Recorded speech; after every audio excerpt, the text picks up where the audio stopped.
ભરૂચની એક ઝૂંપડપટ્ટીમાં મધરાતે ઘૂસી 11 વર્ષની બાળકી સાથે દુષ્કર્મ ગુજારનાર આરોપીને ઝડપી પાડી 1 દિવસના રિમાન્ડ મેળવ્યા છે.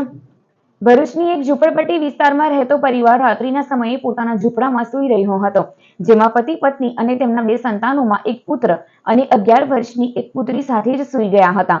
દરમિયાનમાં રાત્રિના 1:30 વાગ્યાના અરસામાં એક શખ્સે ઝૂંપડામાં પ્રવેશી તેમની 11 વર્ષની પુત્રીનું મોઢું દબાવી દુષ્કર્મ આચર્યું હતું. બાળકીના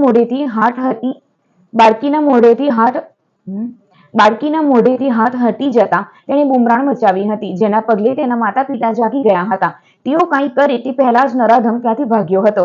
માતા પિતાએ પીછો કરતા સ્ટ્રીટ લાઇટના અજવાળે ભાગનાર શખ્સ કસક વિસ્તારમાં દારૂનો વેપલો કરનાર વિશાલ ઠાકોરનો ભાઈ પિયુષ ઉર્ફે પિયુ ઠાકોર પરમાર રહેઠાણ કસક ગુરુદ્વારા પાસે હોવાનું માલુમ પડ્યું હતું. ઘટનાને પગલે પરિવારે પોતાની સગીર પુત્રીને સાંત્વના આપી પોલીસ સ્ટેશને પહોંચી મામલામાં ફરિયાદ નોંધાવી હતી.